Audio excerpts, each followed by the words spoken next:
Hi అందరికీ. ఈ recipe ఏంటంటే మా అమ్మమ్మ స్టైల్ మునగాకు గ్రౌండ్నట్ చట్నీ. ఎలా చేయాలో చూద్దాం.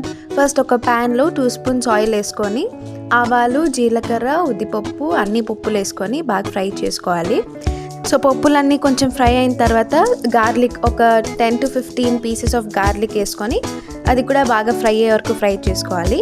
అండ్ దెన్ ఆనియన్స్, 2 ఆనియన్స్ చిన్నదిగా కట్ చేసుకొని అది కూడా బాగా ఫ్రై చేసుకోవాలి. దాని తర్వాత curry leaves and dry red chillies ఒక 5 to 6 మీకు కారం ఎలా ఉంటుందో అలా వేసుకొని అది కొంచెం ఉడికే వరకు మనం ఫ్రై చేసుకోవాలి. నెక్స్ట్ ఏంటంటే మనం వాష్ చేసి పెట్టుకున్న మునగాకు వేసుకోవాలి. కొంచెం సాల్ట్ వేసుకొని ఫ్రై చేసుకోవాలి.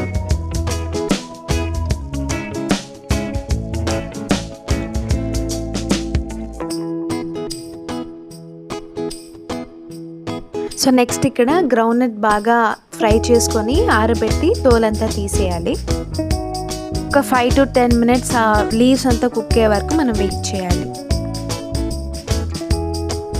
అంతా కుక్ అయిన తర్వాత ఒక లాస్ట్ స్టేజ్లో ఉన్నప్పుడు మనకి ఎంత కావాలనో అంత చింతపండు వేసుకొని అది కూడా ఫ్రై చేసుకొని మిక్సీ పట్టుకుంటే అయిపోయింది.